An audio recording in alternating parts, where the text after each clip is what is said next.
नमस्कार शेतकरी मित्रांनो, आता मात्र शेतकऱ्यांची लॉटरी लागणार याचे मुख्य कारण म्हणजे राज्य शासनाकडून शेतकऱ्यांसाठी एक विशिष्ट ॲप लॉन्च केला जाणार आहे आणि या ॲपच्या माध्यमातून जे शेतकरी बांधव विविध योजनेपासून वंचित राहत आहेत किंवा त्यांना लाभ घेण्यासाठी अडचणी निर्माण होत आहेत, या सर्व अडचणी सोडविण्यासाठी फार्मर ॲप दिला जाणार आहे किंवा हा फार्मर ॲप राज्य शासनाच्या माध्यमातून लॉन्च केलं जाणार आहे। यासाठी शासनाकडून एक शासन निर्णय निर्गमित करण्यात आलेला आहे आणि या शासन निर्णयामध्ये पूर्ण सविस्तर माहिती देण्यात आलेली आहे। मित्रांनो, प्रत्येक शेतकऱ्यांनी हा शासन निर्णय व्यवस्थित समजून घेतला पाहिजे, कारण भविष्यामध्ये विविध योजनेचा लाभ घ्यायचा असेल, काही अडचणी जर आल्या तर त्या अडचणी कशा पद्धतीने सोडविता येणार आहेत याबद्दलची सुद्धा माहिती प्रत्येक शेतकऱ्यांना असणे आवश्यक आहे। त्यासाठी हा व्हिडिओ शेवटपर्यंत नक्की पहा। तत्पूर्वी तुम्ही जर चॅनलवरती पहिल्यांदाच आला असाल तर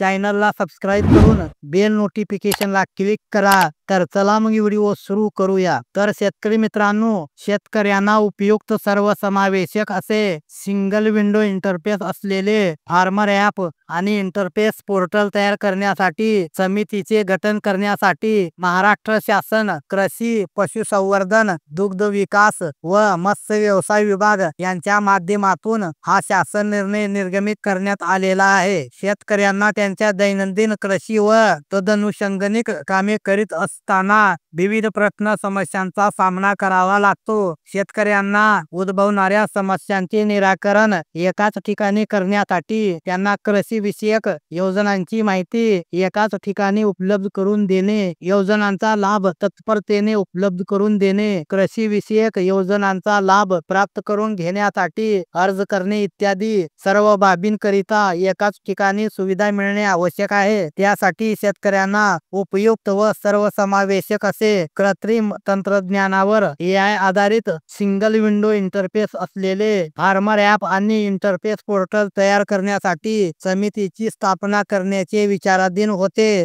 आता या ठिकाणी जी समिती गठीत करण्यात आलेली आहे, आता या समितीची जे काही काम आहे ते या ठिकाणी यामध्ये जे प्रकल्प आहेत, ज्या प्रकल्पांतर्गत विविध योजना राबविल्या जातात त्या योजनेचा लाभ तात्काळ कशा पद्धतीने घेता येईल, एखाद्या योजनेचा लाभ घेण्यासाठी काही अडचणी आल्यास त्या अडचणी कशा पद्धतीने सोडवता येईल यासाठी ही समिती काम करणार आहे। यामध्ये बघा, पहिला मुद्दा सांगण्यात आला आहे, शेतकऱ्यांना कृषी विभागाअंतर्गत उपलब्ध करून देण्यात येणाऱ्या योजनांची सविस्तर माहिती प्राप्त करून घेणे। त्यानंतर यामध्ये दुसरा पॉइंट आहे, शेतकऱ्यांना कृषी विभागाअंतर्गत विविध योजनांतर्गत देण्यात येणाऱ्या घटकांची अथवा बाबींची अथवा लाभाची माहिती प्राप्त करून घेणे। त्यानंतर तिसरा पॉइंट आहे, शेतकऱ्यांच्या समस्यांचे निराकरण करण्यासाठी अस्तित्वात असलेली तक्रार निवारण आणि सल्लागार यंत्रणा प्रणाली यांचा अभ्यास करणे। त्यानंतर चौथा पॉइंट आहे, शेतकऱ्यांना कृषीमध्ये येणाऱ्या अडचणींचे तात्काळ निवारण करण्यासाठी तयार करावयाच्या डिजिटल प्लॅटफॉर्मची इंटरफेसची आखणी करणे। त्यानंतर पाचवा पॉइंट आहे, सद्यस्थितीत कृषी विभागाअंतर्गत अस्तित्वात असणाऱ्या विविध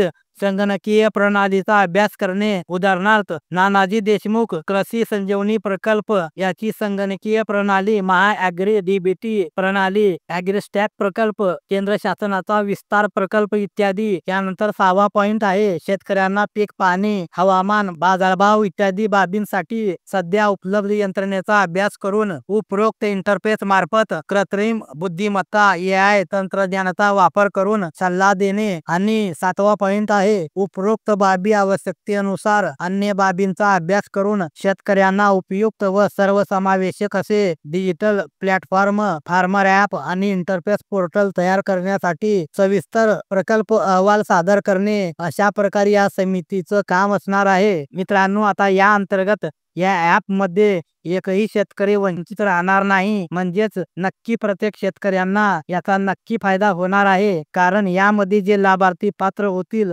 अशा प्रत्येक लाभार्थ्यांना नक्की फायदा मिळेल। धन्यवाद।